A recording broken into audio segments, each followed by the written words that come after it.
Assalamualaikum warahmatullahi wabarakatuh. Perkenalkan, saya Meristi Tianaga. Saya adalah seorang guru yang bertugas di SD Negeri 75 Krui, Kabupaten Pesisir Barat.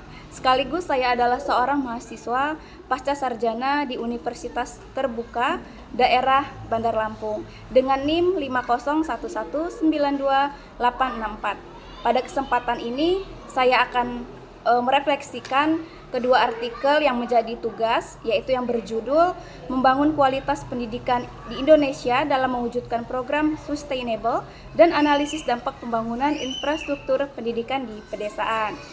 Apabila dikaitkan dengan permasalahan yang ada di sekolah saya, apabila dicermati, masalah pendidikan yang ada di dalam artikel juga terdapat di sekolah saya. Kemudian apabila yang disorot adalah mengenai akses, kompetensi guru dan sarana prasarana, maka di SD Negeri 75 Krui pendidikan mengenai aksesnya sangat baik karena memang sekolah berada di wilayah yang strategis, kemudian memang berada di wilayah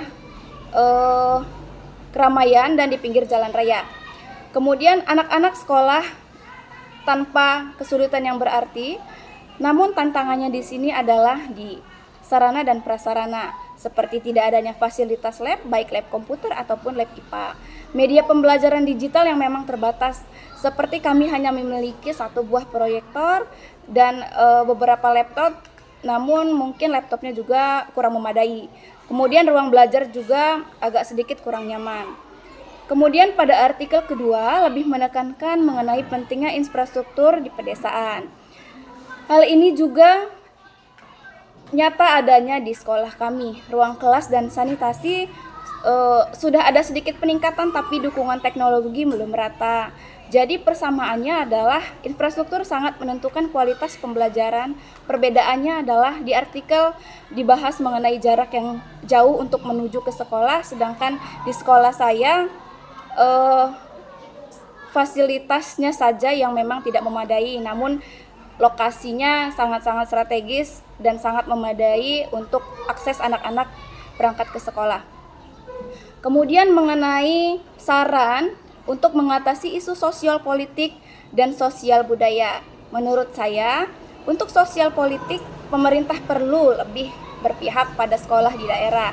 Caranya adalah dengan melakukan pemerataan distribusi guru-guru dan pemberian pelatihan berkelanjutan, serta memastikan anggaran pendidikan benar-benar menjawab kebutuhan dari sekolah-sekolah, serta adanya evaluasi terhadap sekolah-sekolah apakah memang dana tersebut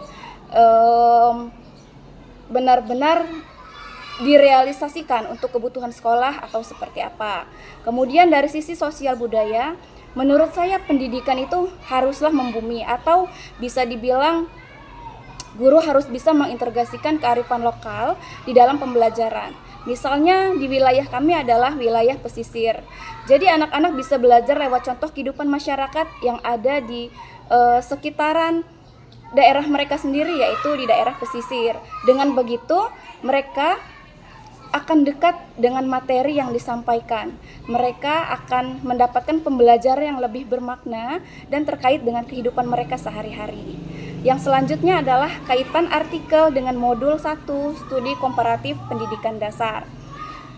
Pada kedua artikel, menurut saya ini sangat relevan dengan modul 1 karena artikel yang pertama itu menekankan adanya pembangunan berkelanjutan yang sejalan dengan praktik di negara-negara maju. Artikel kedua menunjukkan peran penting infrastruktur, sama seperti pembahasan pada modul tentang bagaimana fasilitas pendidikan membuka akses untuk meningkatkan sebuah mutu. Kemudian dari sini saya juga bisa melihat bahwa tantangan pendidikan di Indonesia mirip dengan negara-negara berkembang yang lain, yang artinya kita bisa belajar dari pengalaman mereka dalam hal pemerataan, kebijakan, pemanfaatan teknologi, dan pelibatan masyarakat. Jadi berdasarkan paparan yang sudah saya sampaikan, dengan demikian saya simpulkan bahwa pendidikan tidak hanya soal kurikulum, tetapi juga menyangkut keadilan atau adanya pemerataan dari segi akses, budaya, dan berkelanjutan tentunya. Mudah-mudahan refleksi ini bisa menjadi bahan diskusi untuk kita bersama.